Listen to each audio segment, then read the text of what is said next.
The talk of the town today, of course, is a lot of small companies are winding up, and they all state the same thing, which is rents are crazy. It's a perfect storm of rising costs, of which rental is a huge part of it, but also reduced spending.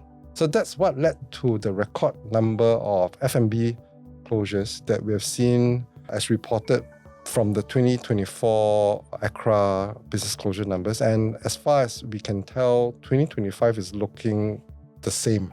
Rent control, based on everything that we've seen and read about, has not really proven to work in Singapore or in other countries. But what will help immediately for the situation and the issues that we see today is to look at, after the first term of lease, is there a reasonable way to ensure that the rental doesn't hike up by 30, 40, 50% or double? And we think that that is unreasonable. Let's say if inflation is about 3% or GDP is about 3%, then we're thinking that a rental renewal cap that's based on increase by 3% is a fair shake for both landlords and tenants.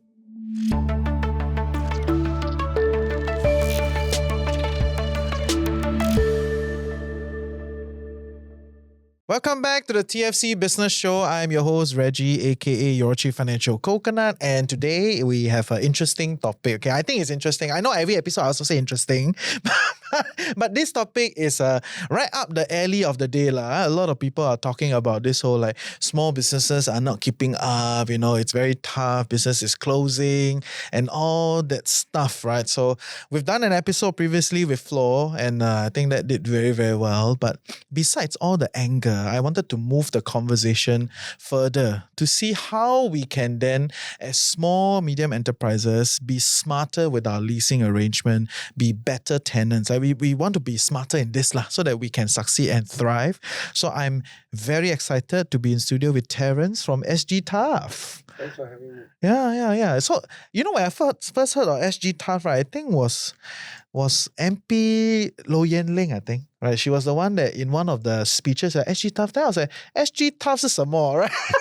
Yeah. It's like, what is this? And it's only recently as I go along and try to read up and try to figure out what can we put into the conversation that values add the conversation of the day, which is this whole small media enterprises are struggling, that I found SGTuff, right? So you are one of the founders of SGTuff. Maybe you can kind of walk us through for our audience to get to know you a little bit better, and how did this whole SGTuff this came about? We started out very organically at the height of COVID in 2020.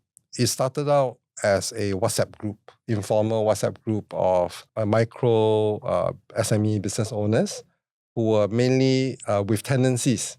So whether you have a F&B shop or retail shop or retail services shop, all small guys, we were all kind of panicking in early 2020 because of the impending COVID, right? It was upon us already.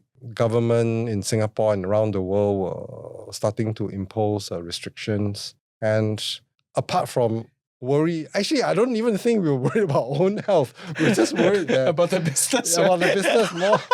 Such a tauke problem. Right? That's because you're going to have all sorts of movement restrictions, and we were going to be stuck with much lower revenues, but costs will continue to be a burden. Rentals were not going to go down.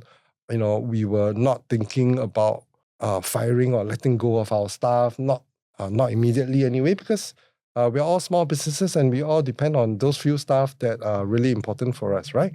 So we were really panicking, and we got together on WhatsApp.